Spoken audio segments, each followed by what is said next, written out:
After 15 years working for the Oregon Forest Service, I thought I had seen everything these woods could throw at me. I was wrong, and what happened last October in the Deschutes National Forest ended my career. My name is Joshua, and I used to patrol the backcountry areas where most people never venture. It was my job to monitor trail conditions, check for illegal camping, and ensure hikers stayed safe in some of the most remote wilderness Oregon has to offer. I loved that job more than anything in my life, which makes what I am about to tell you that much harder to accept. The incident happened during what should have been a routine patrol of the Three Sisters Wilderness area. I had been assigned to check a section of trail that had been closed to the public for 3 months due to reported landslide damage. The area was about 12 miles from the nearest road, accessible only on foot through dense pine and fir forest that stretched for miles in every direction. I had hiked this particular section dozens of times over the years, and I knew every landmark, every stream crossing, and every potential hazard along the way. That morning started like any other. I loaded my pack with the usual gear, emergency supplies, radio equipment, and my service weapon. The weather forecast called for clear skies and moderate temperatures, perfect conditions for a long day hike into the wilderness. I signed out at the ranger station at 6:30 in the morning and began the trek to the closed trail section. The first few hours passed without incident as I made my way along familiar paths, documenting trail conditions and taking photographs of areas that would need maintenance attention. The trouble started around 11 in the morning when I reached the section that had reportedly suffered landslide damage. According to the incident report filed 3 months earlier, a massive rock slide had completely blocked the trail, making it impassable for hikers. But when I arrived at the coordinates listed in the report, I found the trail completely clear. There was no evidence of any rock slide, no debris, no damaged trees, nothing that would suggest any kind of geological event had occurred in the area. The trail looked exactly as it had during my last patrol 6 months earlier. I spent nearly an hour examining the area, taking photographs and measurements to document what I was seeing. According to my GPS unit, I was definitely in the right location. The coordinates matched perfectly with those listed in the incident report, but there was absolutely no sign of the landslide that had supposedly closed this section of trail. I radioed back to the ranger station to report my findings, but I could not get through. The radio crackled with static, which was unusual given that I had tested the equipment that morning and confirmed it was working properly. I decided to continue along the trail to see if perhaps the landslide had occurred further ahead than originally reported. The path wound through increasingly dense forest with towering Douglas firs creating a thick canopy overhead. The undergrowth was heavy with ferns and moss, and the air carried that distinctive smell of decomposing pine needles and damp earth that you only find deep in old-growth forests. Everything seemed normal, peaceful even, until I noticed something that made me stop dead in my tracks. The forest had gone completely silent. No bird songs, no rustling of small animals in the underbrush, no buzzing of insects. The only sound was my own breathing and the soft crunch of pine needles under my boots. In 15 years of working in these woods, I had never experienced such complete and unnatural silence. Every instinct I had developed during my career was telling me that something was very wrong. I stood motionless for several minutes, listening carefully for any sound that might explain the eerie quiet that had settled over the forest. That was when I first heard it, a low humming sound that seemed to come from somewhere ahead of me on the trail. It was barely audible at first, more of a vibration that I felt in my chest than an actual sound. But as I stood there listening, it gradually grew louder and more distinct. The humming had an almost mechanical quality to it, like the sound of distant machinery or electrical equipment. But there were no power lines in this area, no buildings, no roads, nothing that could produce such a sound. I pulled out my GPS unit to confirm my location and verify that I had not somehow wandered off course. The display showed that I was still following the designated trail, miles from any human development. I decided to investigate the source of the humming sound, moving carefully along the trail with all my senses on high alert. The sound grew gradually louder as I advanced, and I began to notice other unusual signs. The trees along the trail appeared to be dying, their needles brown and brittle despite the fact that it was still early fall. The undergrowth was sparse and sickly looking, as if something had drained all the life from the forest floor. After walking for another 10 minutes, I came to a small clearing that I had never seen before, despite having hiked this trail numerous times over the years. The clearing was perfectly circular, about 50 feet in diameter and completely devoid of vegetation. The ground was bare dirt, packed hard like concrete with strange geometric patterns etched into the surface. The humming sound was much louder here, and I could feel it resonating through the soles of my boots. At the center of the clearing stood what I can only describe as some kind of structure, though it defied any conventional architectural description. It appeared to be made of a dark metallic material that seemed to absorb light rather than reflect it. The structure was roughly cylindrical, about 8 feet tall and 4 feet in diameter, with no visible seams, joints, or openings. The surface was covered with the same geometric patterns that were etched into the ground, and the entire thing seemed to pulse with a faint, otherworldly energy. I approached the structure cautiously, every fiber of my being screaming at me to turn around and leave immediately. But my training and professional curiosity compelled me to investigate further. I needed to document what I was seeing, to gather evidence that could be analyzed and explained by people with more expertise than I possessed. I pulled out my camera and began taking photographs from multiple angles, making sure to capture both the structure itself and the strange patterns carved into the clearing floor. As I moved around the structure taking pictures, I noticed that my compass was spinning wildly, unable to settle on any consistent direction. My GPS unit had stopped working entirely, displaying only error messages when I tried to determine my location. Even more disturbing, my watch had stopped, the hands frozen at exactly 11:47, though I was certain it had been working properly when I checked it earlier. The humming sound began to change, becoming more complex and varied, almost like some kind of alien language or communication system. I could feel the vibrations growing stronger, penetrating deep into my body and making my bones ache. The air around the structure began to shimmer like heat waves rising from hot pavement. Though the temperature felt normal, that was when I saw them. At first, they were just shadows moving at the edge of the clearing, barely visible in my peripheral vision. But as I focused my attention on them, the shadows became more distinct, more solid. They were humanoid in shape, but wrong in every detail. Too tall, too thin, with movements that seemed to flow rather than walk. Their faces, if they could be called faces, were featureless and dark, like voids in the shape of human heads.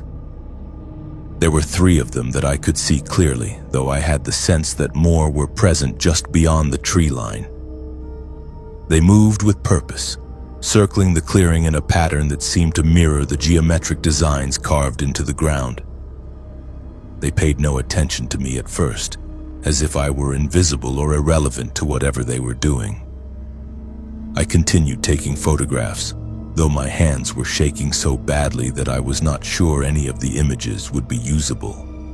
Part of me wanted to run to get as far away from that clearing as possible. But another part, the professional part that had served me well during my career, insisted that I needed to document everything I was witnessing. This was beyond anything in my training or experience, but it was real, and it was happening in a forest that was under my protection. One of the shadow figures suddenly stopped moving and turned in my direction. Even though it had no visible eyes or facial features, I could feel its attention focused on me with an intensity that made my skin crawl. It raised what might have been an arm and pointed directly at me. The humming sound changed again, becoming sharper and more urgent, almost threatening in its tone. The other figures stopped their circling and also turned toward me. I felt a wave of something, not heat or cold, but some other form of energy that made every nerve in my body scream in alarm. My camera stopped working, the display going dark despite a full battery. My radio, which had been producing only static, went completely dead. Even the digital display on my GPS unit flickered and went blank. I knew that I had to leave immediately. Every survival instinct I possessed was telling me that I was in mortal danger. I backed slowly toward the tree line, never taking my eyes off the shadow figures. They did not follow me, but I could feel their attention tracking my every movement. The humming sound grew louder and more aggressive, as if warning me never to return. Once I reached the safety of the forest, I turned and ran. I ran harder and faster than I had ever run in my life, crashing through undergrowth and leaping over fallen logs in my desperate need to put distance between myself and that clearing. I did not stop running until I reached my vehicle, and even then I could still feel the phantom vibrations of that alien humming in my bones. The drive back to the ranger station was a blur of conflicting emotions and racing thoughts. How could I possibly report what I had witnessed? Who would believe such an impossible story? But I had to try. I had a professional and moral obligation to document the incident and ensure that other people did not stumble into whatever was lurking in that clearing. When I arrived at the station, I immediately went to my supervisor and requested a private meeting. I told him everything, describing the clearing, the structure, and the shadow figures in as much detail as I could remember. He listened patiently, occasionally asking clarifying questions, but his expression grew increasingly skeptical as my story progressed. When I finished my account, he asked to see the photographs I had taken. I handed over my camera, but when we reviewed the images, they showed nothing but normal forest scenes. The clearing was not visible in any of the pictures, nor was the strange structure or the shadow figures. According to the camera, I had spent the day hiking through perfectly ordinary woodland. My supervisor suggested that I might be suffering from altitude sickness or dehydration, both of which could cause hallucinations and disorientation. He recommended that I take a few days off to rest and recover, and then we would discuss the incident further. But I knew what I had seen was real despite the lack of photographic evidence. Over the next several days, I tried to convince myself that maybe my supervisor was right. Maybe I had experienced some kind of medical episode that caused me to hallucinate the entire incident. But deep down, I knew that was not the case. The memory of that clearing was too vivid, too detailed, too consistent to be dismissed as a hallucination. I requested permission to return to the area with a partner, but my supervisor denied the request. He cited safety concerns and suggested that I focus on less remote assignments until I had fully recovered from whatever had affected me during the patrol. But I could see in his eyes that he thought I was losing my grip on reality. The final straw came 3 weeks later when I tried to access the incident report that had originally sent me to investigate the landslide. According to the filing system, no such report existed. There was no record of any landslide in that area, no closure order for the trail, and no assignment for me to investigate. According to the official records, I had never been sent to that section of the Deschutes National Forest. When I confronted my supervisor about the missing paperwork, he became defensive and suggested that I might be confusing details from different assignments. He implied that my mental state was deteriorating and that perhaps it was time for me to consider early retirement. The message was clear: stop pursuing this matter or face the consequences. I realized that whatever was happening in that clearing was being covered up at levels far above my pay grade. Someone or something did not want that area investigated or documented. My choice was simple: stay quiet and keep my job, or continue asking questions and face termination. I chose to resign. I could not continue working for an organization that would hide something so significant from the public. People had a right to know about the dangers lurking in our national forests, even if those dangers defied conventional explanation. That was 6 months ago. I have not returned to the Deschutes National Forest since then, and I have no intention of ever going back. But sometimes, late at night when the wind is blowing through the trees outside my house, I swear I can still hear that alien humming sound calling to me from the depths of the Oregon wilderness. I know most people will not believe my story, just as my former supervisor did not believe it. But I also know that what I experienced in that clearing was real, regardless of what the official records might say. There are things in our forests that we do not understand, things that someone in authority has decided we are better off not knowing about. All I can do now is warn others to be careful when venturing into remote wilderness areas. Stay on marked trails, travel with partners, and trust your instincts if something feels wrong. The forest may look peaceful and welcoming, but there are places where the normal rules of reality do not apply. And those places are far more dangerous than any wild animal you might encounter. If you ever find yourself in a clearing where no birds sing and no insects buzz, where strange structures rise from geometric patterns carved into lifeless earth, do not investigate, do not take photographs, do not try to understand what you are seeing. Just run and never look back.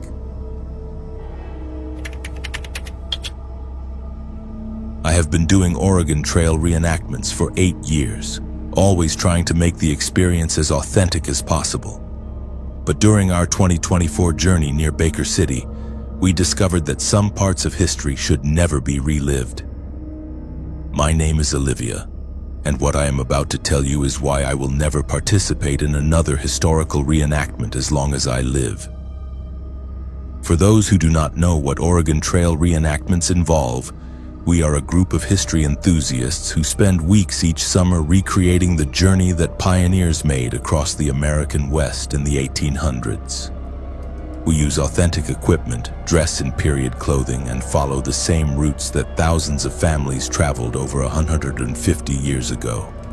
The goal is to gain a deeper understanding of the hardships and challenges faced by those brave souls who helped build this country. Our group consisted of 12 adults and 6 children ranging in age from 8 to 62. We had been planning this particular reenactment for 2 years, working with historians and local authorities to map out an authentic route through eastern Oregon that would take us along some of the lesser-known segments of the original Oregon Trail. The journey was scheduled to last 3 weeks, covering approximately 180 miles of challenging terrain.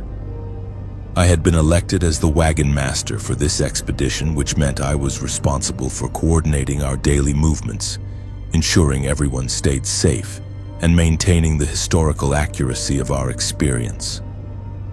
I took this role very seriously, spending months researching the specific challenges faced by pioneer families in this region during the 1840s and 1850s. Our preparation was extensive. We had authentic covered wagons pulled by oxen, period-appropriate clothing and tools, and historically accurate food supplies including hardtack, dried beans, and salted meat. We carried no modern conveniences except for emergency communication equipment and basic medical supplies, both of which were kept hidden from sight to maintain the illusion of authenticity. The first week of our journey went exactly as planned. The weather was favorable, our oxen were strong and healthy, and the group was in high spirits.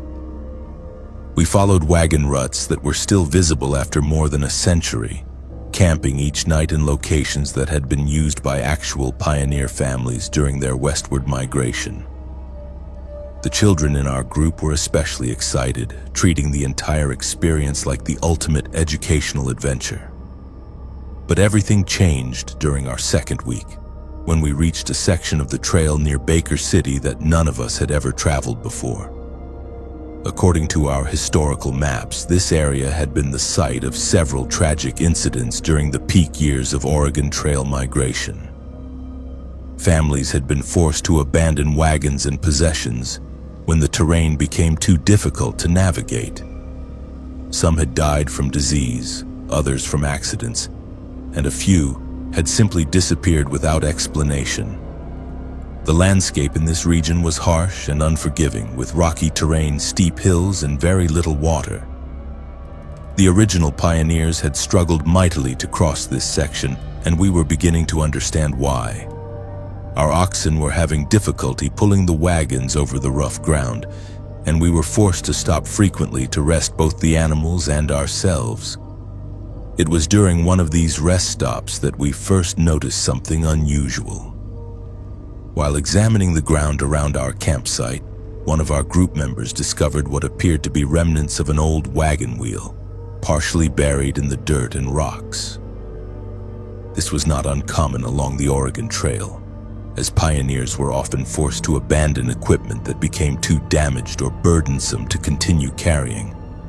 But as we examined the wheel more closely, we realized it was in remarkably good condition for something that should have been over 150 years old.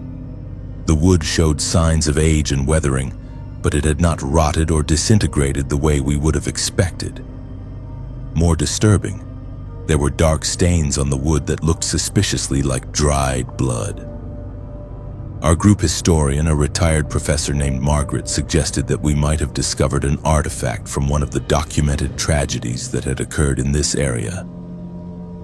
She pulled out her research materials and confirmed that at least 3 separate wagon trains had reported serious incidents at this location, including accidents, illness, and attacks by hostile parties.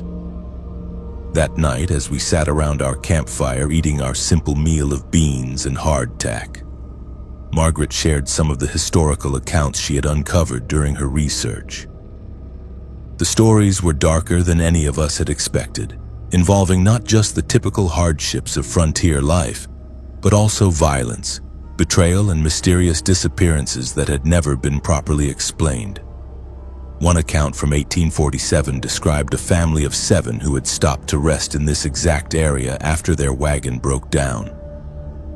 When a search party found them 3 days later, the parents and oldest children were missing, and the 2 youngest children were found hiding in the wagon, too traumatized to speak.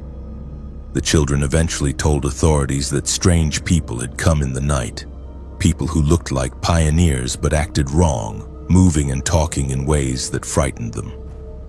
Another story from 1852 involved a wagon train of 23 families who camped in this region for 2 nights while making repairs to their equipment. On the second night, several members of the group reported hearing voices calling to them from the darkness, voices that sounded like family members who were supposed to be sleeping in their wagons. When they investigated, they found their actual family members safe in their beds with no explanation for the voices they had heard. The most disturbing account came from 1856, when a group of 15 pioneers reported encountering what they described as a phantom wagon train. According to their testimony, they had seen another group of travelers moving parallel to their route, always staying just at the edge of visibility. When they attempted to make contact with these other pioneers, hoping to join forces for mutual protection, the phantom group would disappear entirely, only to reappear in a different location hours later. As Margaret shared these historical accounts, I noticed that several members of our group were becoming increasingly uncomfortable. The children especially seemed frightened by the stories, and I began to worry that our pursuit of historical authenticity might be having a negative impact on what was supposed to be an educational and enjoyable experience. But it was too late to change course. We were committed to following the historical route, and we were already 2 weeks into our journey with only 1 week remaining. We had invested too much time, money, and effort to abandon the expedition based on old stories and legends that probably had perfectly rational explanations. That night, I lay in my bedroll listening to the sounds of the wilderness around us. The wind through the sagebrush, the distant cry of coyotes and the occasional snort or shifting movement of our oxen as they grazed nearby. But mixed in with these natural sounds, I began to hear something else. Voices very faint and distant that seemed to be coming from somewhere beyond our campsite. At first, I assumed it was other members of our group talking quietly around the dying embers of our campfire. But when I raised my head to look, I could see that everyone in our camp was asleep. The voices were coming from somewhere else, somewhere in the darkness beyond the circle of light cast by our fire. I listened carefully, trying to determine what the voices were saying and where exactly they were coming from. They seemed to be having a conversation, multiple people discussing something in urgent, hushed tones.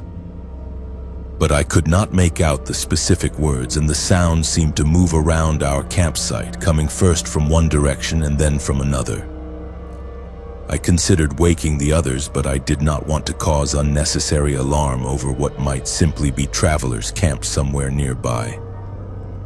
Instead, I lay quietly and continued to listen, hoping the voices would either stop or become clear enough for me to understand what was being said.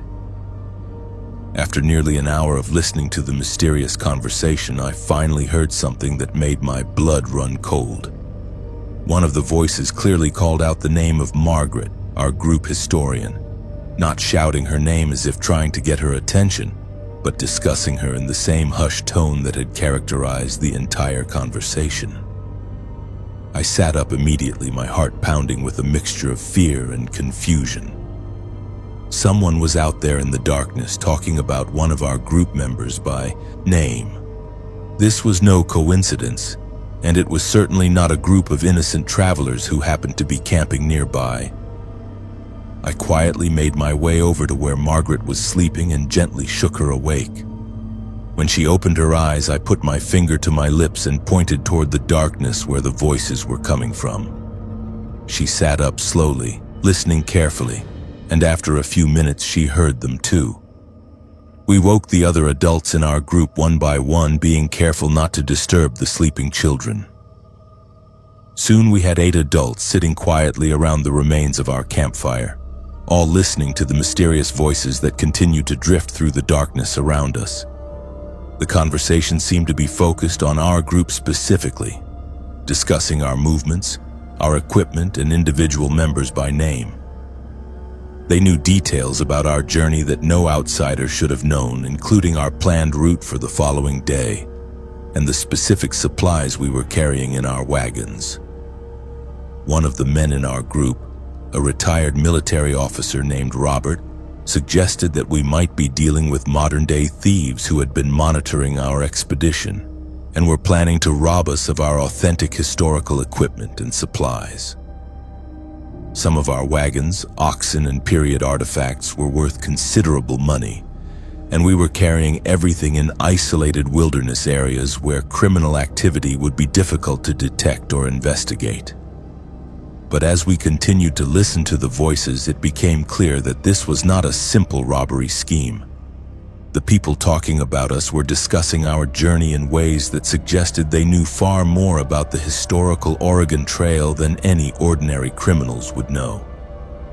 They referenced specific events from the 1800s, mentioned families and individuals who had traveled this route over 150 years ago, and spoke about our reenactment as if it were somehow connected to those long-ago tragedies. Margaret grabbed her research materials and began looking through her historical accounts, comparing what the voices were saying to the documented incidents she had uncovered. The correlation was undeniable. The voices were referencing the same families, the same tragedies, and the same mysterious disappearances that had been reported in this area during the peak years of Oregon Trail migration. As dawn began to break, the voices gradually faded away, leaving us exhausted and deeply unsettled. We had spent the entire night listening to people discuss our expedition in detail, but we had never seen who was talking or determined where they were located. Despite searching the area around our campsite, we found no evidence that anyone else had been nearby during the night. We faced a difficult decision: We could continue with our planned route, hoping that the previous night had been an isolated incident, or we could abandon our carefully planned expedition and head for the nearest town. The rational part of me wanted to continue, to maintain the historical authenticity of our journey and complete what we had started. But the protective part of me was deeply concerned about the safety of the children in our group. The decision was made for us later that morning when we discovered that one of our wagons had been damaged during the night. The canvas top had been slashed in multiple places and several of our essential supplies had been stolen, including most of our remaining food and all of our medical supplies. Whoever had been talking about us in the darkness had also taken action against us. Robert conducted a thorough investigation of the crime scene, using his military training to look for clues about who might have been responsible for the theft and vandalism. What he found was more disturbing than the crime itself. The footprints around our damaged wagon were not from modern hiking boots or work shoes, but from what appeared to be authentic period footwear. The kind of leather boots and shoes that pioneers would have worn during the 1800s. More unsettling, the method used to slash our wagon canvas was not consistent with a modern knife or blade, but rather with the kind of rough, improvised cutting tools that would have been available to travelers on the original Oregon Trail. Someone was not just stealing from us, but doing so in a way that was historically authentic to the period we were trying to recreate. We had no choice but to abandon our expedition. With our food supplies stolen and our wagon damaged, we could not safely continue our journey, especially with children in our group. We loaded our remaining supplies into the undamaged wagons and began the difficult trek back toward the nearest town where we could get help and contact authorities about the theft. The return journey was tense and frightening. We moved as quickly as possible while constantly watching for signs that we were being followed or observed. Several times during that first day, members of our group reported seeing figures in the distance, people dressed in period clothing who seemed to be shadowing our movements but always staying just far enough away to avoid clear identification. On our final night before reaching town, we experienced the most terrifying incident of the entire expedition. As we set up camp in what we hoped would be a safe location near a well-traveled road, we began to hear the voices again. But this time, they were not discussing our movements from a distance. They were calling to us directly, trying to convince members of our group to leave the safety of our campsite and come into the darkness. The voices claimed to be other reenactors who had become separated from their own group and needed our help. They knew the names of several people in our expedition and referenced specific details about our journey that made their claims seem plausible. But Robert and I recognized the voices from the night before, and we knew that this was some kind of trap or trick designed to lure us away from our group. The most chilling moment came when one of the voices called out to Margaret specifically, claiming to be her research partner from the university, and insisting that he had discovered evidence of an important historical artifact nearby. The voice knew details about Margaret's academic work that no stranger should have known, and for a moment even she seemed tempted to investigate. We managed to keep everyone together until morning, but it required constant vigilance and repeated reminders that nothing good could come from venturing into the darkness to meet mysterious strangers who claimed to need our help. The children were especially frightened by the voices calling to them, and several of the adults admitted later that they had felt an almost irresistible urge to respond to the calls.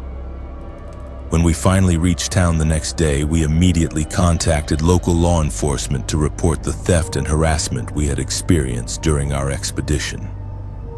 The sheriff listened to our account with a mixture of skepticism and concern, clearly having difficulty believing that we had been systematically stalked and robbed by people dressed as 1800s pioneers.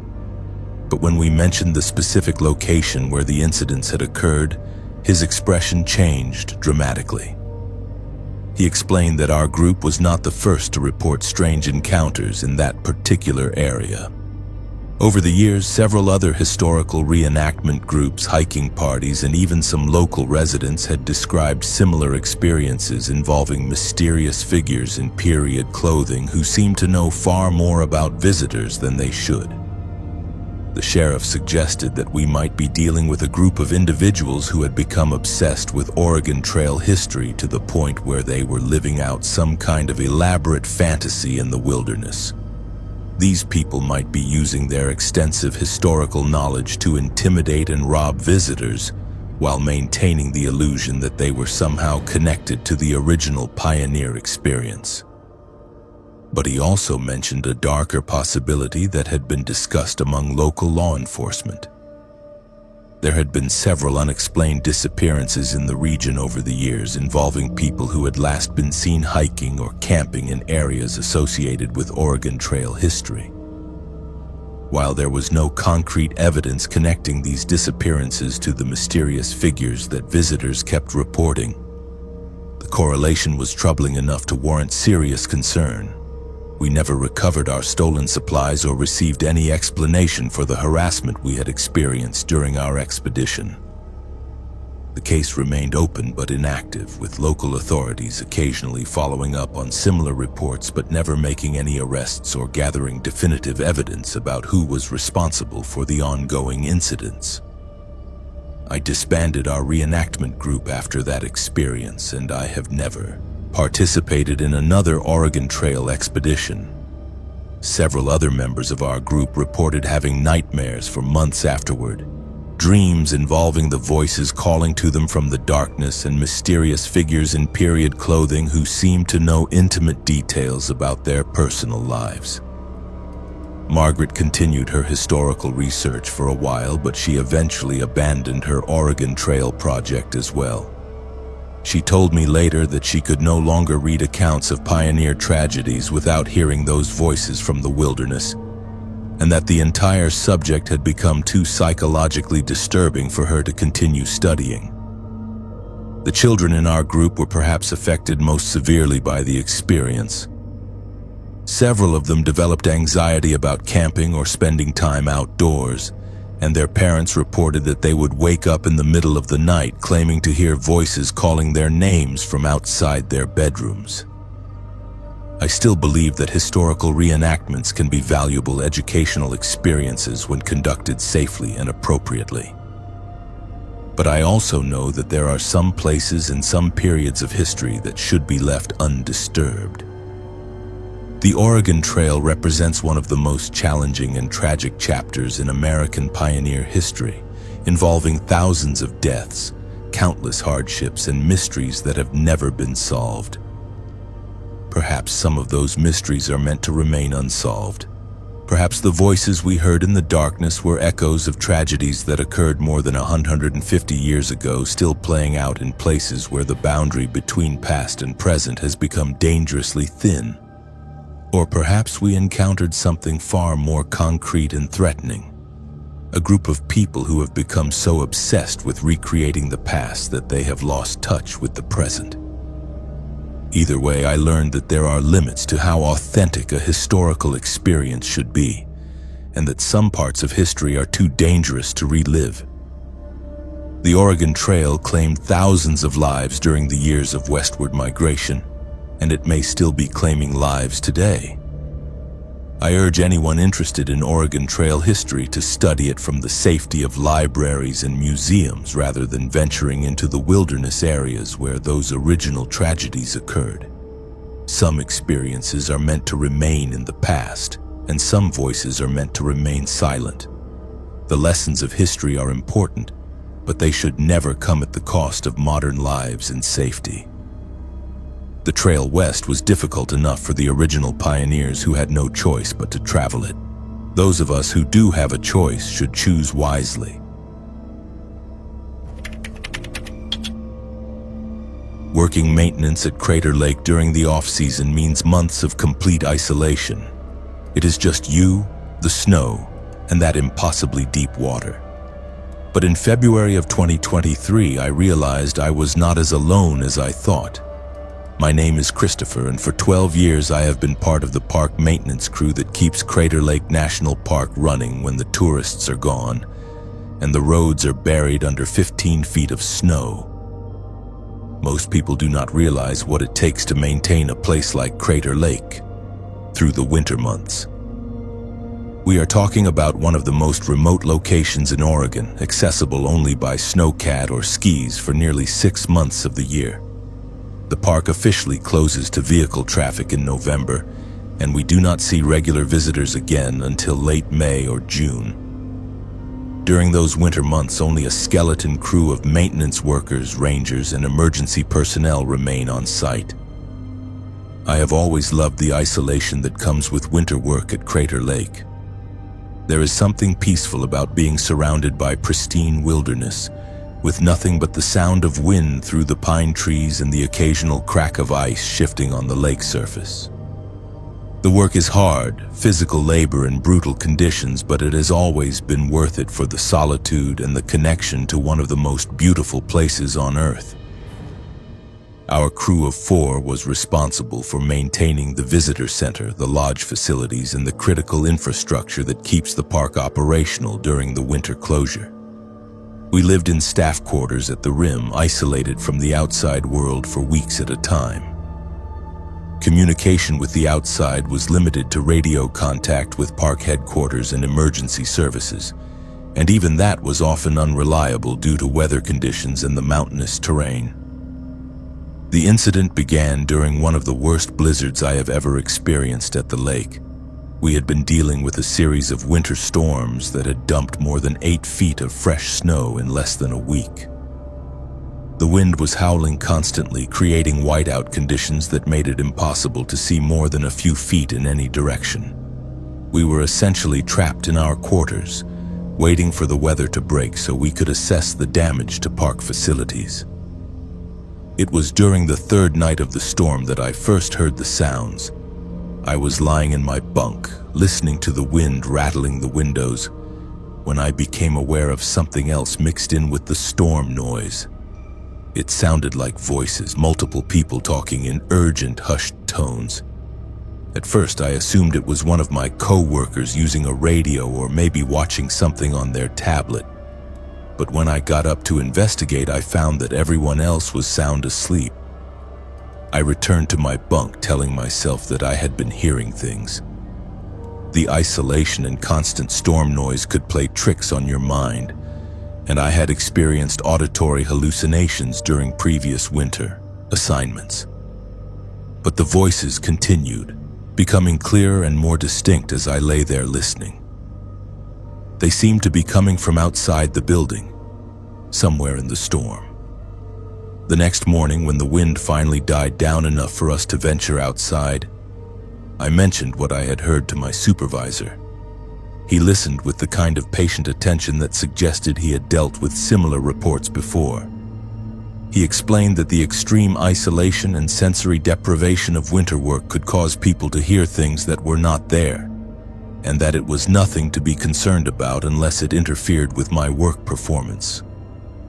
But I knew what I had heard, and it had not sounded like a hallucination. The voices had been too clear, too consistent, too purposeful. They had been discussing something specific, though I could not make out the exact words. More disturbing, they had seemed to be moving around the building as if a group of people were conducting some kind of patrol or search in the middle of a blizzard. Over the next few days, as we worked to clear snow from the visitor center and assess storm damage to park facilities, I found myself constantly listening for the voices. I did not hear them during the day, but every night they returned. Always the same pattern, starting sometime after midnight and continuing until just before dawn. Always the same urgent, hushed tones, as if people were discussing something they did not want to be overheard. The other members of our crew did not report hearing anything unusual, which made me question my own sanity.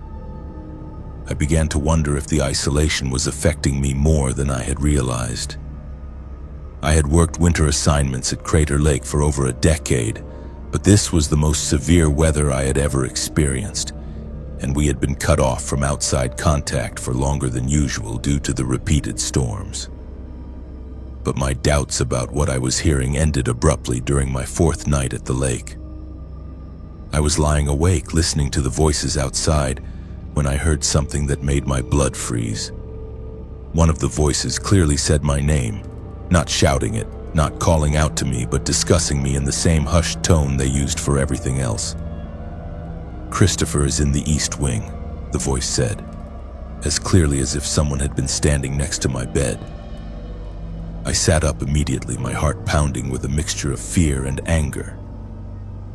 Someone was outside our building in the middle of a blizzard talking about me specifically. I got out of bed, pulled on my winter gear, and grabbed a powerful flashlight from my equipment kit. I was going to find out who was out there and what they wanted. The moment I stepped outside, I realized how foolish I was being. The storm was still raging, though not as violently as the previous nights. The temperature was well below zero, and the wind chill made it feel even colder. No rational person would be outside in these conditions unless they were in immediate danger, but I could still hear the voices coming from somewhere near the visitor center. I followed the sound, moving carefully through knee-deep snow and using my flashlight to avoid obstacles buried under the drifts. The voices seemed to be coming from the area around the main visitor center building, but as I got closer, they seemed to move away, always staying just at the edge of my hearing range. I spent nearly an hour searching through the storm, following the voices as they led me in a rough circle around the RIM facilities.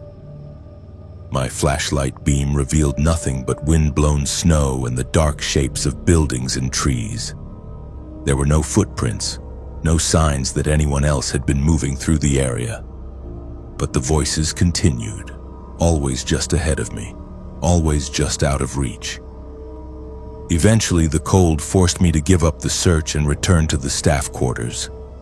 I was shivering uncontrollably, and I knew I was risking frostbite by staying outside any longer.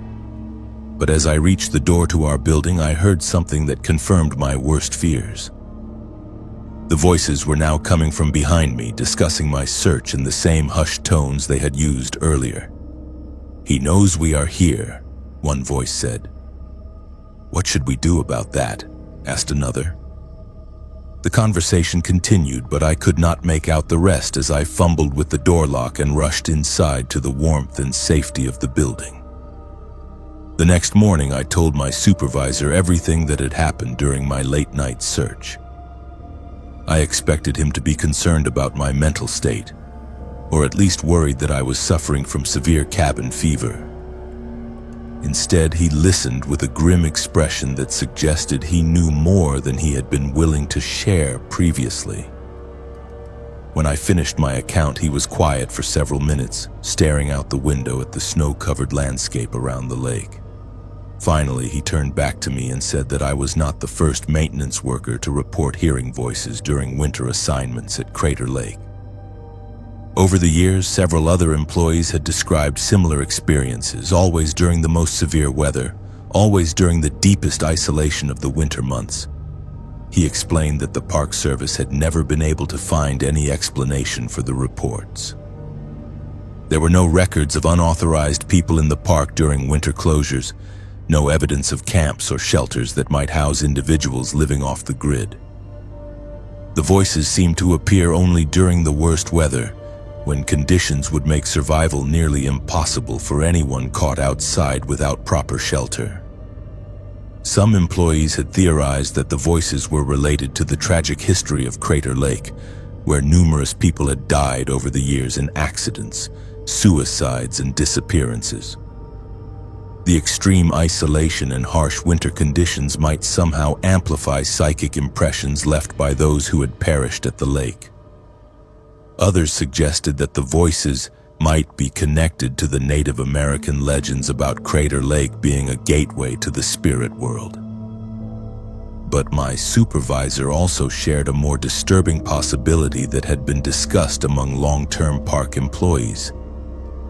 There had been reports, never officially confirmed, of people living in the wilderness areas around Crater Lake during winter months. Individuals who had chosen to disconnect entirely from civilized society, surviving in conditions that would kill most people within hours.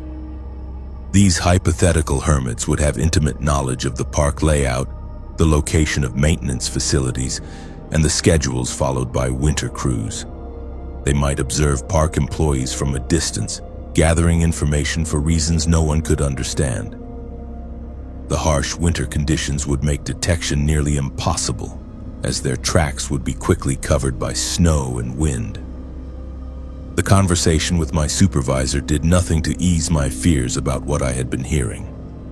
If anything, it made the situation worse by confirming that other people had experienced similar encounters. I was not losing my mind, but I was also not dealing with anything that had a rational explanation.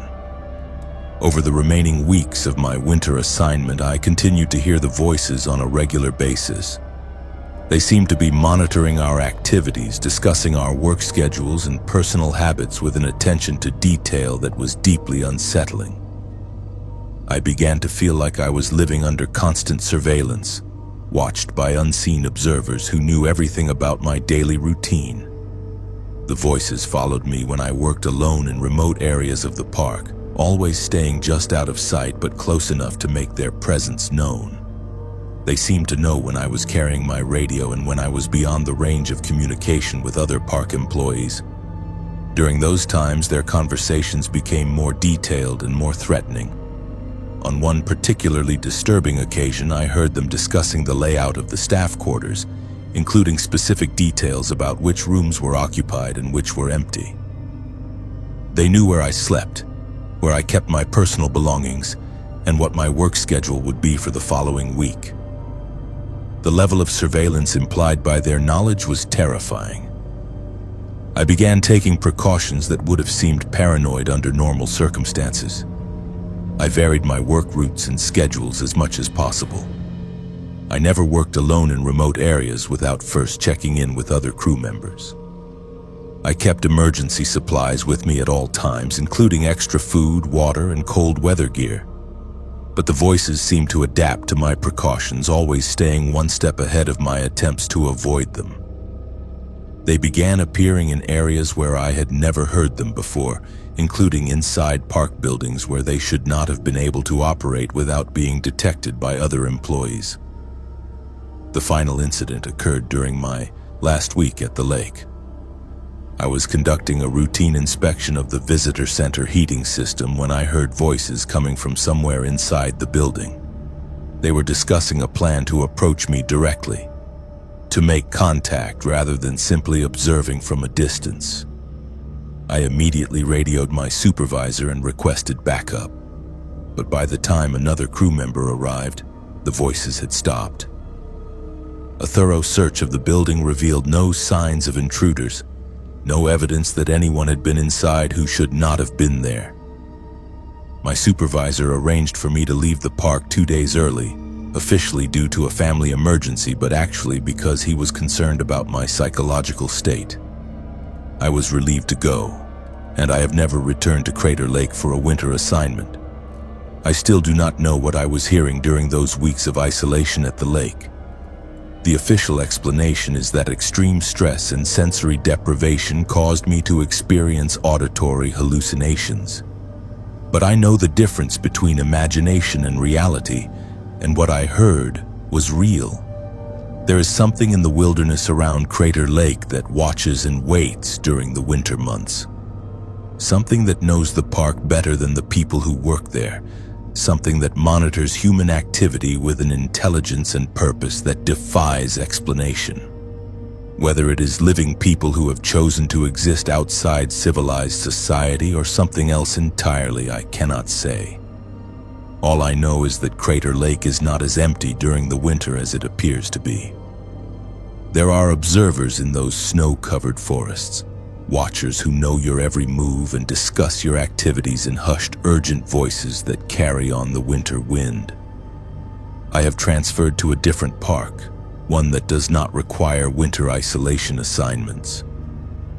I sleep better now knowing that I am not being watched by unseen eyes or discussed by voices that should not exist. But sometimes, on cold winter nights when the wind is howling outside my window, I think I can still hear them calling my name. Most people do not know that Portland sits on top of hundreds of miles of forgotten tunnels and abandoned spaces. I made it my mission to explore every single one of them, until I found something down there that was exploring me back. My name is Madison, and for 3 years I have been documenting the hidden underground network that runs beneath the city. What started as a hobby became an obsession, and eventually became a nightmare that I am still trying to forget. I discovered urban exploration during my 2nd year at Portland State University. A friend mentioned the Shanghai tunnels, those infamous passages that supposedly ran beneath Old Town. Most people dismissed them as tourist folklore, but I was intrigued by the possibility that an entire hidden world existed right under our feet. I started researching the history, mapping the known entrances, and planning my first descent into the underground. The initial explorations were incredible. I found myself in forgotten basements, abandoned utility tunnels, and steam passages that had been sealed off for decades. Each discovery felt like uncovering a piece of Portland history that had been deliberately hidden from the world above. I documented everything with photographs and detailed notes, creating maps of the underground network that grew more complex with each expedition. I developed techniques for accessing the tunnels safely. I learned to pick locks, to read architectural plans, and to identify which manholes led to active infrastructure versus abandoned passages. I invested in professional equipment, including headlamps, climbing gear, and waterproof cameras. I established rules for myself, never exploring alone, always leaving detailed plans with friends and maintaining emergency communication protocols. But as my explorations became more ambitious, I began to bend those safety rules. The most interesting discoveries always seemed to require solo missions into areas that other urban explorers avoided. I told myself that my experience made me capable of handling situations that would be dangerous for beginners. I was wrong about that, and my arrogance nearly cost me everything. The incident happened in early March during an exploration of a tunnel system beneath the industrial district on the east side. I had been mapping this particular network for weeks, working methodically through connected passages that seemed to extend much farther than any official records indicated. The tunnels were old, probably dating back to the early 1900s, with brick walls and arched ceilings that showed the craftsmanship of a different era. I was about 2 hours into the exploration, working my way through a section that I had never accessed before, when I noticed something unusual. The tunnels in this area showed signs of recent activity. There were fresh footprints in the dust, improvised lighting fixtures strung along the walls, and crude furniture made from salvaged materials. Someone was living down there, and they had been for quite some time. My first instinct was to turn back immediately. Encountering homeless camps in urban exploration was not uncommon, but it required extreme caution. These were people who had been pushed to the margins of society, and they often viewed explorers as threats to their safety and security. I knew the smart thing to do was to retreat and find a different route for my mapping project. But curiosity got the better of me. The living space was more elaborate than anything I had seen before. There were multiple rooms connected by carefully maintained passages with evidence of electrical work and plumbing modifications that must have required considerable skill and planning.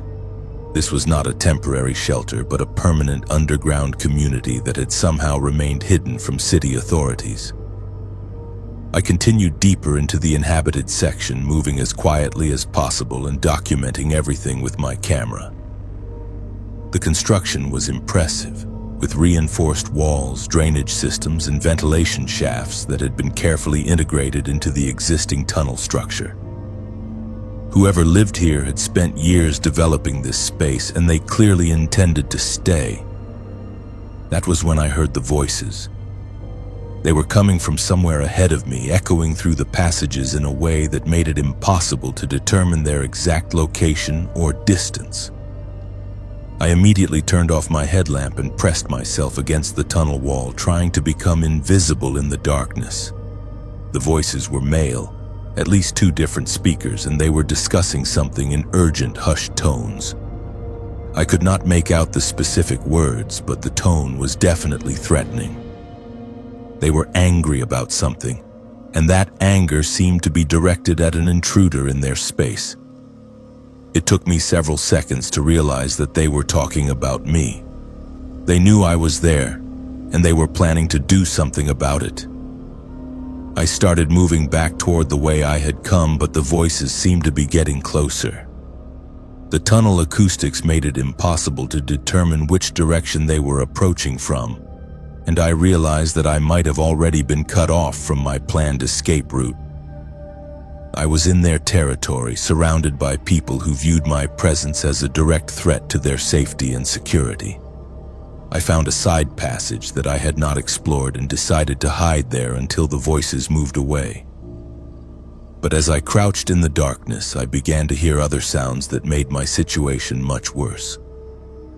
There were more voices coming from different directions, and they seemed to be coordinating some kind of search pattern. They were not just looking for me, they were hunting me. The realization that I was being systematically tracked through the tunnel system triggered a panic response that I had never experienced before. My heart was racing. My breathing became rapid and shallow, and my hands were shaking so badly that I could barely operate my equipment. I was trapped underground with an unknown number of people who clearly meant me harm, and I had no way to call for help. I forced myself to stay calm and think strategically about my situation. I had been mapping these tunnels for weeks, so I knew the general layout better than I would have in a completely unfamiliar location. There were multiple exit points, and if I could avoid the search parties, I might be able to reach one of them before being caught. But I would have to move quickly and quietly, and I could not afford to make any mistakes. I started moving through the side passages, using my knowledge of the tunnel layout to stay ahead of the voices. But the underground community clearly knew their territory much better than I did. Every time I thought I had found a clear path to an exit, I would hear voices blocking that route. They were forcing me deeper into the tunnel system, away from the exits I knew about and into areas that I had never explored. The hunt continued for what felt like hours. I moved through passage after passage, always listening for voices, always looking for a way out that was not being watched. My equipment was running low on battery power, and I knew that once my lights failed, I would be completely helpless in the darkness.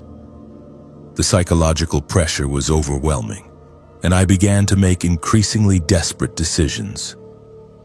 I found myself in a section of tunnel that was partially flooded, with several inches of standing water covering the floor. The water was ice cold and had a smell that suggested it was not just groundwater but sewage or industrial runoff that had been accumulating for years. I waded through it anyway, hoping that the searchers would be reluctant to follow me into such unpleasant conditions. The flooded section led to a junction with several branching passages, and for the first time in hours, I could not hear any voices nearby. I chose the passage that seemed to angle upward, hoping it would lead me back towards street level and a possible exit. But after following it for several hundred yards, I found myself at a dead end with no way forward.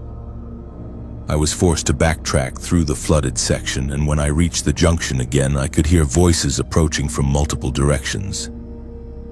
They had found my trail through the water, and they were closing in on my position. I had nowhere left to run, and my battery power was nearly exhausted.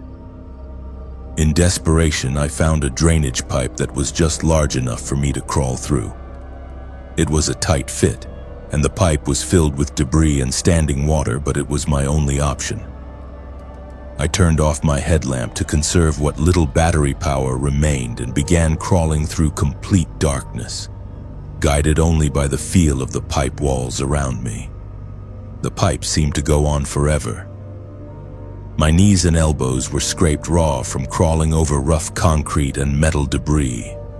The water soaked through my clothes and the cold began to affect my coordination and judgment. Several times I became stuck and had to force myself through openings that seemed too small for my body. But eventually I saw light ahead of me.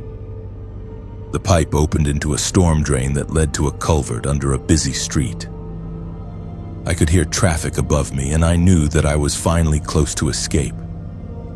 I crawled the last few yards and emerged into daylight, covered in filth and shaking from cold and exhaustion. I found myself in an industrial area on the east side of the river, several miles from where I had entered the tunnel system.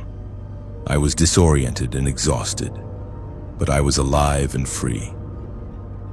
I walked to the nearest business and called a friend to pick me up, making up a story about a bicycle accident to explain my condition. I never returned to urban exploration after that day. The experience taught me that there are spaces beneath the city that belong to people who have been forgotten by the world above, and those people will defend their territory with whatever means they have available. I had been lucky to escape, and I knew that luck would not protect me a second time. Sometimes I still think about the underground community I discovered. I wonder who they were, how they ended up living in those tunnels, and whether they are still there. But I will never try to find out. There are some secrets that are meant to remain hidden, and some places where outsiders are not welcome. The tunnels beneath Portland are vast and complex, full of history and mystery. But they are also home to people who have nowhere else to go, and those people deserve to be left in peace. Urban exploration taught me to respect the spaces I visited, and sometimes that respect means knowing when to stay away. In 22 years of Oregon State Police work, I have handled everything from domestic disputes to homicides. But what I encountered on Highway 101 near Bandon defied every protocol I had ever learned. My name is Tyler, and after 2 decades of law enforcement, I thought I had seen every type of criminal behavior and emergency situation that could occur on Oregon's highways. I was wrong about that, and what happened during my patrol shift last November still keeps me awake at night. Highway 101 runs along the entire Oregon coast, connecting small towns and tourist destinations through some of the most beautiful but also most isolated stretches of road in the Pacific Northwest. During the off-season, particularly in late fall and winter, traffic on the highway drops to almost nothing. You can drive for hours without seeing another vehicle, especially on the remote sections between Bandon and Gold Beach, where the road winds through dense forest and rocky coastline. I had been working the coastal patrol for 8 years, covering the stretch of Highway 101 from Coos Bay to the California border. It was generally quiet work, mostly involving traffic stops for speeding tourists and the occasional accident during storms when visibility dropped to near zero. The most serious incidents I typically dealt with were drunk drivers heading home from the coastal casinos and domestic disputes at some of the more isolated beach houses. The incident began during what should have been a routine patrol shift on a foggy November evening. I was driving southbound near Bandon around 10:30 in the evening when I received a radio call about a stranded motorist approximately 15 miles ahead of my position. The caller had used a cell phone to contact dispatch, reporting that their vehicle had broken down and that they were parked on the shoulder of the highway, waiting for assistance. This type of call was common along Highway 101, especially during the rainy season when older vehicles frequently experienced mechanical problems. My standard procedure was to respond to the location, assess the situation, and either provide assistance or coordinate with a tow truck company to get the stranded vehicle off the highway. As I drove toward the reported location, I noticed that the fog was becoming increasingly dense, reducing visibility to less than 50 feet in some areas. This was also typical for the Oregon coast during fall and winter. when warm ocean air collided with cooler land temperatures to create thick marine layers that could persist for hours. When I reached the coordinates provided by dispatch, I found no sign of a stranded vehicle or motorist. I parked my patrol car on the shoulder and activated my emergency lights, then began searching the immediate area for any evidence that someone had been there recently. I checked both sides of the highway, looked for tire tracks in the soft shoulder, and used my flashlight to examine the ditch areas where a vehicle might have gone off the road. After 20 minutes of searching, I radioed dispatch to report that I had found no trace of the reported stranded motorist. The dispatcher confirmed the coordinates and suggested that the caller might have been confused about their exact location, which was also common in areas where cell phone coverage was spotty and GPS signals could be unreliable. I was preparing to expand my search to adjacent areas when I noticed headlights approaching from the north. As the vehicle got closer, I could see that it was moving unusually slowly, barely maintaining highway speed despite the fact that this particular section of road was straight and relatively safe even in foggy conditions. The vehicle passed my position without stopping, which struck me as odd since most drivers would at least slow down or pull over when they saw a patrol car with emergency lights activated. As the tail lights disappeared into the fog ahead of me, I decided to follow and conduct a routine traffic stop to see if the driver was experiencing problems or needed assistance. I caught up with the vehicle after about 2 miles, but when I activated my overhead lights to signal the driver to pull over, the car did not respond. It continued traveling at the same slow speed, maintaining its position in the right lane without acknowledging my presence. I radioed in my position and license plate number, but dispatch reported that the plate did not match any vehicle in their database.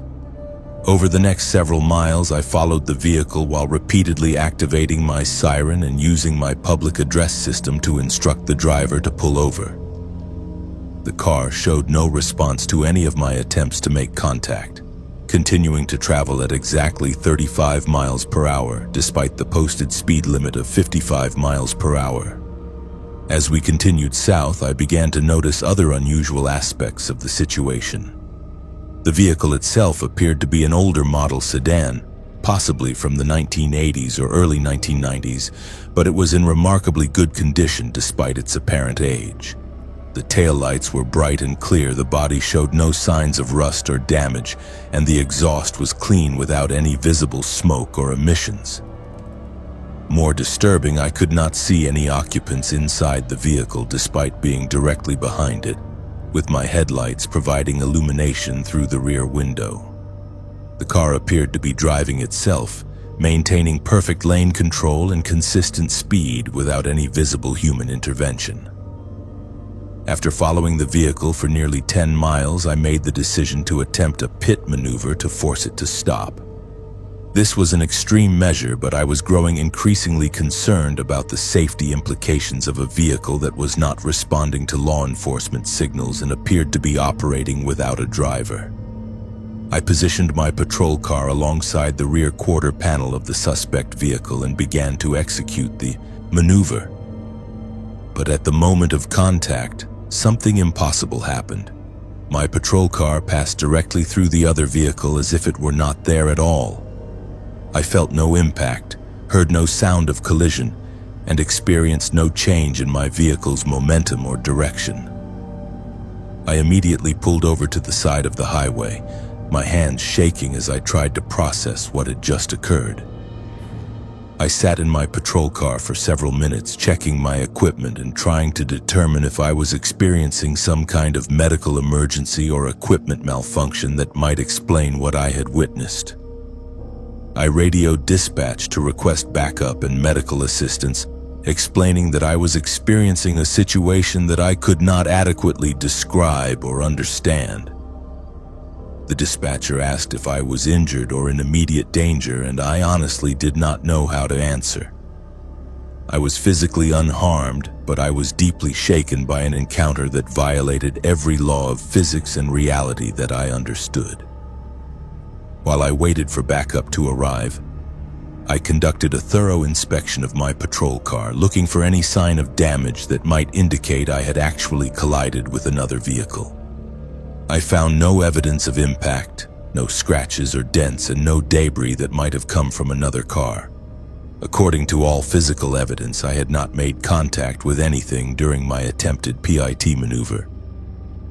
When backup arrived 30 minutes later, I explained the situation to Sergeant Rodriguez, a 25-year veteran of the state police who had worked the coastal patrol longer than anyone in our unit. He listened to my account with a serious expression, asking detailed questions about the vehicle's appearance, behavior, and my attempts to make contact. When I finished my report, Rodriguez was quiet for several minutes before telling me something that changed my understanding of the entire incident. He explained that I was not the first officer to report encounters with phantom vehicles on Highway 101, particularly in the area between Bandon and Gold Beach where my incident had occurred. Over the years, several other officers had described similar experiences involving vehicles that appeared normal at first glance but exhibited impossible behavior when subjected to closer examination. These vehicles never responded to traffic stops, never pulled over despite extended pursuit, and sometimes seemed to vanish entirely when officers attempted to make physical contact. Rodriguez told me that the department had an unofficial policy of not discussing these incidents publicly, partly to avoid ridicule and partly because there was no rational explanation for what officers were witnessing. The reports were filed and documented, but no further investigation was conducted because there was no evidence of criminal activity and no apparent threat to public safety. He also shared some historical context that made the situation even more unsettling. The stretch of Highway 101 where these incidents occurred had been the site of numerous fatal accidents over the decades, including several cases where drivers had simply disappeared along with their vehicles. Search and rescue operations had found no trace of the missing drivers or cars despite extensive efforts involving multiple agencies and volunteer groups. Some of the missing persons cases dated back to the 1960s and 1970s when Highway 101 was even more isolated and dangerous than it is today. Families had reported that their loved ones had failed to arrive at their destinations after traveling this route, but no evidence was ever found to indicate what had happened to them. Rodriguez suggested that what I had encountered might be connected to these historical disappearances, though he admitted that he had no explanation for how such a connection might be possible. He recommended that I file a complete report of the incident, but advised me not to discuss it with other officers or civilians who might not understand the unique challenges of coastal patrol work. I followed his advice and filed a detailed report, but I also began conducting my own research into the history of Highway 101 and the missing persons cases that Rodriguez had mentioned. What I discovered was even more disturbing than the original incident.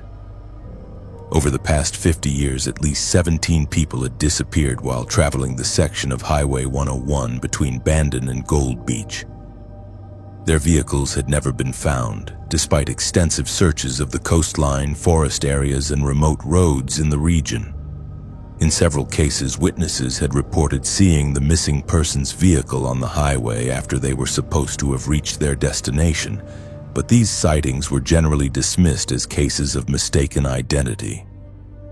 Reading through these historical accounts, I began to wonder if what I had encountered was not a phantom vehicle, but rather evidence of some ongoing phenomenon that had been claiming travelers on this stretch of highway for decades.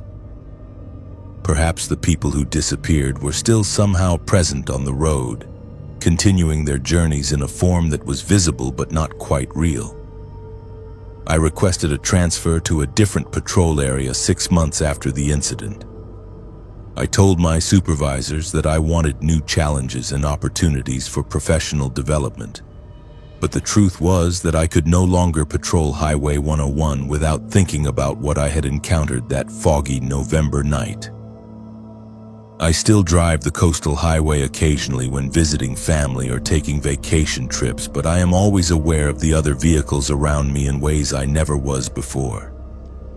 Sometimes, late at night when the fog is thick and visibility is poor, I think I see familiar taillights in my mirrors, always maintaining that same impossibly consistent speed and distance. I know that some of my fellow officers think I experienced a hallucination or some kind of stress-related episode. But I also know what I saw, and I know that Highway 101 holds secrets that go far beyond anything covered in police training or protocol manuals. The Oregon coast is beautiful, but it is also dangerous, and some of that danger cannot be addressed by conventional law enforcement methods. All I can do is continue serving and protecting to the best of my ability, while remaining aware that there are forces at work on these remote highways that I will never fully understand. I have been part of Mount Hood's search and rescue team for 6 years, and we have saved dozens of lives in those mountains. But our last mission in the wilderness area near government camp was not about saving anyone. It was about surviving what we found up there. My name is Brandon, and what happened during our February 2024 rescue operation changed my understanding of what exists in the high country around Oregon's most dangerous peak. Mount Hood is one of the most climbed mountains in North America, attracting thousands of hikers and climbers every year. It is also one of the most deadly, with an average of 3 to 4 fatalities annually, and dozens of rescue operations. Our team, Pacific Northwest Search and Rescue, responds to calls from county sheriffs when people go missing or get injured in the backcountry areas around the mountain. The mission began with a standard distress call on February 15th. A group of 3 experienced backcountry skiers had failed to return from a planned 2-day trip into the government camp wilderness area. Their emergency locator beacon had activated around 4:30 p.m., indicating they were in serious trouble somewhere in the vast expanse of forest and alpine terrain on the mountain's southwest slopes. Weather conditions were challenging but not impossible. Fresh snow had fallen during the previous 48 hours and temperatures were well below freezing. But visibility was good and winds were relatively calm. We assembled a team of 8 volunteers, including myself as team leader, and began organizing our search strategy based on the beacon's last known coordinates. The missing skiers were all local residents with extensive backcountry experience. Tom Bradley, 34, was a certified ski instructor who had been exploring Mount Hood's wilderness areas for over 10 years. Sarah Chen, 29, was an emergency room nurse who regularly participated in avalanche rescue training. Mark Stevens, 41, was a professional mountain guide who had summited Mount Hood more than 20 times. These were not inexperienced tourists who had gotten in over their heads. They were skilled outdoors enthusiasts who knew how to handle themselves in dangerous situations. The fact that their emergency beacon had been activated suggested they were dealing with something serious, possibly a severe injury or avalanche burial that prevented them from self-rescuing. We began our search at first light on February 16th, using snowmobiles to access the general area where the beacon signal had originated. The terrain in that section of Mount Hood is extremely challenging, with steep slopes, deep ravines, and dense forests that can hide hazards like tree wells and unstable snow conditions. The initial phase of our search followed standard protocols. We divided into 2 teams and began working systematic search patterns, using avalanche probes and rescue dogs to check areas where the missing skiers might be buried under snow. We also used GPS units to precisely navigate to the coordinates provided by their emergency beacon. After 4 hours of intensive searching, we found their camp. The 3 skiers had established a well-organized base camp in a sheltered area near a grove of large pine trees. Their tents were properly set up, their equipment was neatly arranged, and there were no signs of avalanche activity or other natural disasters that might explain their disappearance. But the camp had clearly been abandoned in a hurry.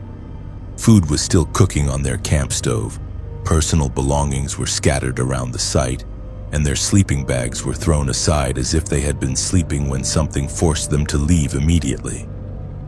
Most disturbing, we found clear evidence that they had left the camp during the night, in sub-zero temperatures and dangerous conditions that no experienced backcountry traveler would willingly venture into. We followed their tracks leading away from the camp and immediately realized that something was very wrong. The tracks showed that all three skiers had been moving together in a tight group, but they were not following any logical route towards safety. Instead, they appeared to be heading deeper into the wilderness, toward terrain that was more dangerous and further from any possible rescue or shelter. The tracks also showed signs that the skiers had been moving unusually fast, almost running on their skis despite poor visibility and hazardous conditions. There were several places where one or more of them had fallen, but they had gotten up immediately and continued moving in the same direction, as if they were fleeing from something behind them. After following the trail for nearly 2 miles, we came to an area where the tracks suddenly stopped. Not gradually, as if the skiers had removed their skis to continue on foot, but abruptly in the middle of an open slope where there was no logical reason for them to change direction or method of travel. The snow around the end of the ski tracks was disturbed in ways that we could not explain. There were marks and impressions that did not match any equipment the skiers had been carrying, and the snow itself seemed to have been compressed by something much heavier than 3 people on skis. We spent the rest of that day expanding our search in all directions from where the tracks ended, but we found no further sign of the missing skiers.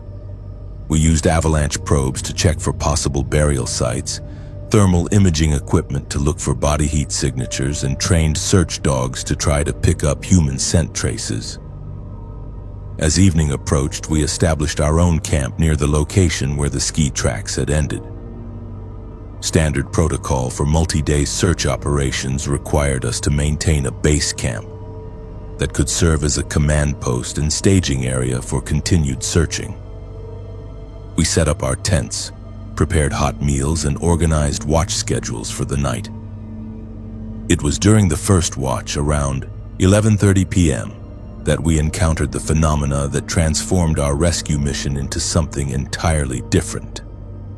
I was on duty with Jake Morrison, a veteran rescue volunteer with over 15 years of mountain experience, when we first heard the sounds.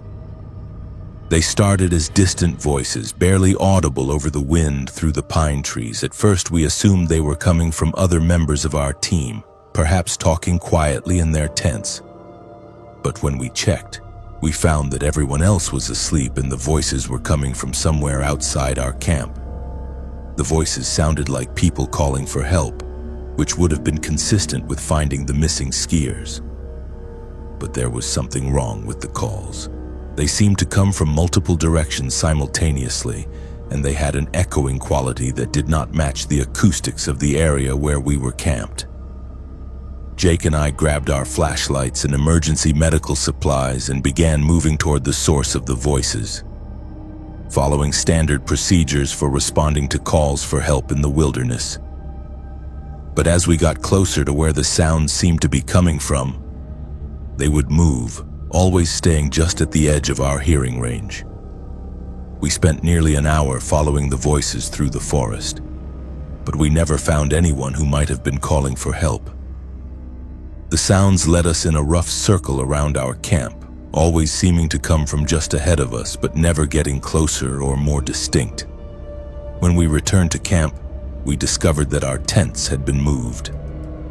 Not dramatically, and not in a way that suggested deliberate vandalism, but they were definitely in different positions than where we had set them up earlier in the evening. Our equipment had also been rearranged, with items moved from their original locations and placed in neat piles that none of our team members remembered creating. The other members of our search team had been awakened by the disturbance. and they had their own reports of unusual activity. Several people described feeling as if they were being watched while trying to sleep, and 2 team members reported seeing figures moving between the trees just outside the circle of light cast by our camp lanterns. We conducted a thorough perimeter check looking for any evidence of who might have been in our camp while Jake and I were following the voices. We found footprints in the snow around our tents, but they were not from any of our team members. The prints appeared to be from bare feet, which made no sense given the sub-zero temperatures and deep snow conditions.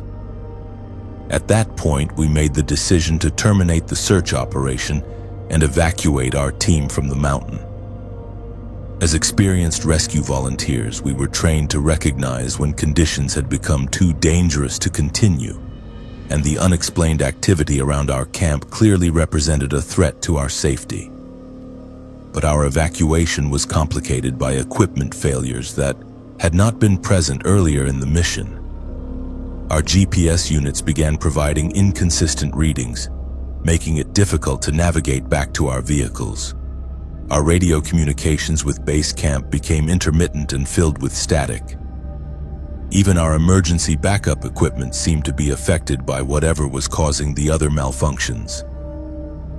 The return trip to our staging area took nearly twice as long as expected, as we were forced to rely on compass navigation and visual landmarks to find our way through terrain that several of our team members had traveled many times before.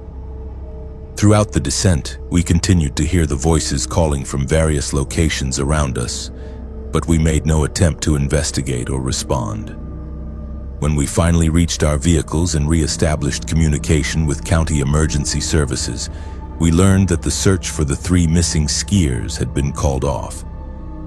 Their bodies had been found early that morning by a different search team working in an area more than 5 miles from where we had been searching. The circumstances of their deaths raised questions that were never adequately answered.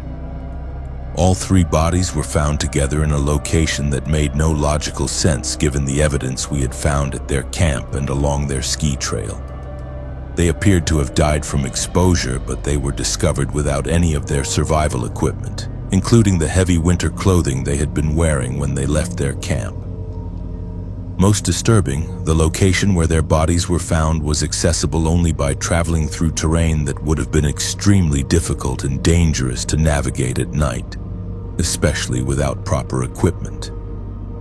There was no explanation for how or why they had made such a journey, or what had happened to their skis, packs, and other gear. The official incident report concluded that the 3 skiers had become disoriented during the night and had made poor decisions that led to their deaths from exposure. But those of us who had been involved in the search knew that the explanation did not account for the evidence we had observed or the unusual phenomena we had encountered. I submitted a detailed report describing everything our team had experienced during the search operation, but I was advised by county officials that such details would not be helpful to the families of the deceased and might create unnecessary public concern about safety in the Mount Hood wilderness area. I have not participated in any search and rescue operations on Mount Hood since that mission. I transferred to a team that works primarily in lower elevation areas, telling my supervisors that I wanted to focus on urban rescue operations. But the truth is that I can no longer feel comfortable in the high country around Mount Hood, knowing that there are things up there that do not have rational explanations. The mountain continues to attract thousands of climbers and hikers every year in search, and rescue teams continue to respond when people get into trouble in the wilderness areas. But I know that some of the dangers they face cannot be addressed by training, equipment, or experience, and that Mount Hood holds secrets that go far beyond the well-documented risks of avalanches, weather, and difficult terrain. Sometimes the people who go missing in those mountains encounter something other than natural hazards, and sometimes the rescue teams sent to find them discover that they are not alone in the wilderness after all.